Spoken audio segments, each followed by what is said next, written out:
इधर आओ, मेरे से बात करो, मुझे अपनी समस्या समझाओ।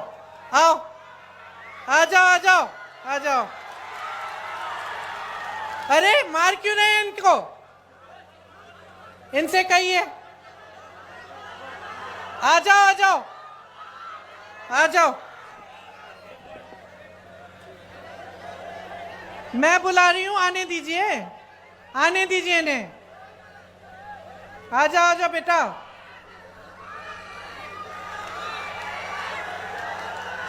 आ जाओ, शाबाश। आओ, ऊपर आओ। उसको पकड़ो मत। अरे कुछ नहीं, आने। इधर आओ।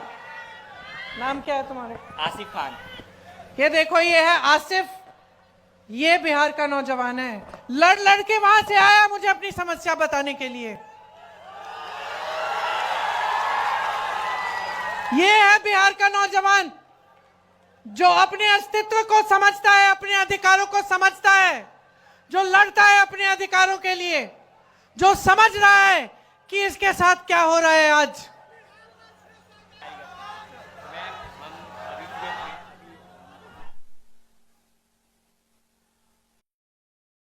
सुनिए, ये क्या बता रहे हैं मुझे कि इनके भाई ने नीट का एग्जाम दिया और उनके जैसे जो अभी एसएससी का एग्जाम, एसएससी का एग्जाम हुआ, उन्होंने काफी नौजवानों ने वो एग्जाम दिया और ये मुझे बता रहे हैं कि जिस तरह से रिजल्ट आ रहे हैं उससे दिख रहा है कि फिर से पेपर लीक हुआ है।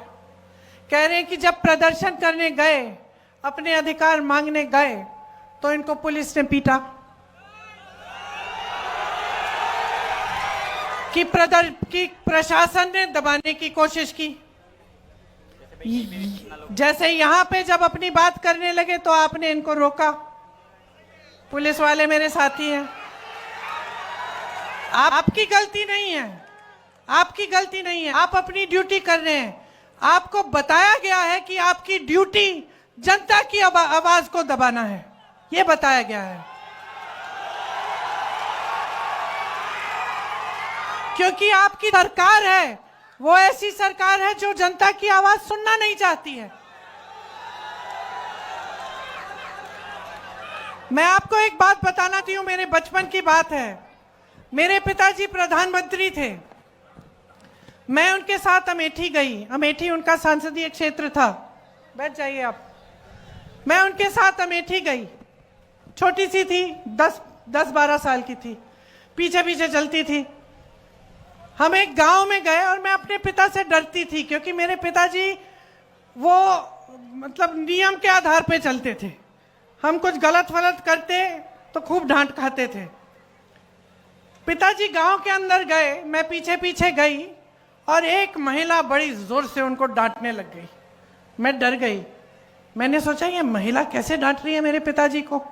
अब आप सोचिए, मेरे पिताजी प्रधानमंत्री थे, गांव के अंदर गए, गांव की महिला ने उनको खूब डांटा कस के। क्यों? क्योंकि भैया तुम 7 महीने पहले आए थे, तुमने हमें कहा था कि यहां पे नल लगवाओगे। 7 महीने निकल गए हैं, तुम हमारे सांसद हो, तुम प्रधानमंत्री हो, अभी तक तुमने नल नहीं लगवाया। डांटा उन्होंने। तो मैंने सोचा, मैं छोटी सी थी, मैंने सोचा तो भैया अब तो पिताजी डांटेंगे, तो मैं और डर गई। पिताजी ने डांटा नहीं, डांटा नहीं, प्यार से बात किया, बोला बहन यहां आओ, समझाया कि इस नल को मैंने सैंक्शन कर लिया, इसमें समय लगता है, ये हो जाएगा, ये अगले 1-2 महीने में तुम्हारा नल लग जाएगा। जब हम गाड़ी में बैठे, मैंने पिताजी से पूछा कि पिताजी तुम्हें इस गांव की महिला ने बहुत डांटा, आपको गुस्सा नहीं लगा, गुस्सा नहीं चढ़ा? कहते बिल्कुल नहीं चढ़ा बेटी, क्योंकि ये मेरा कर्तव्य है और जब वो मुझे डांटती हैं तो वो सही करती हैं, उनका अधिकार है, मेरा कर्तव्य है उनके लिए काम करना, मैं उनका सेवक हूं।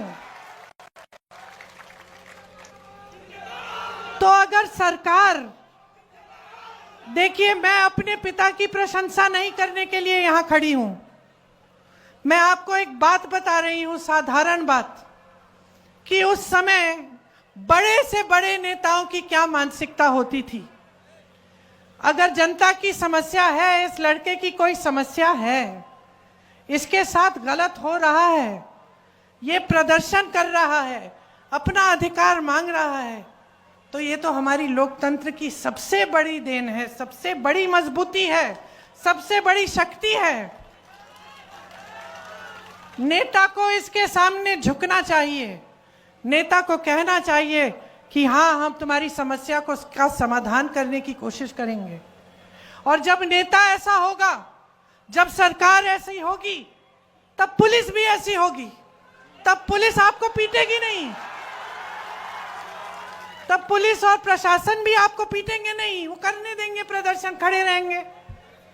आप अपना प्रदर्शन करेंगे, वो खड़े रहेंगे, आप प्रदर्शन करके घर चले जाएंगे। तो इनकी गलती नहीं है, ये भी अपनी ड्यूटी कर रहे हैं, क्योंकि इनकी सरकार इनको कह रही है कि जाओ दबाओ इस प्रदर्शन को। तो समझ लीजिए कि बदलाव आपको हर स्तर पर चाहिए, आपको हर स्तर पर लाना है। आपको मानसिकता का बदलाव चाहिए, आपको सरकार जैसे चलती है उसमें बदलाव चाहिए, आपको भ्रष्टाचार खत्म कराने के लिए बदलाव चाहिए, आपको विकास लाने के लिए बदलाव चाहिए, आपको अपने भविष्य को मजबूत बनाने के लिए बदलाव चाहिए। बदलाव लाइए, आपके हाथों में है, आपके ही हाथों में है। बिहार को शक्ति दीजिए।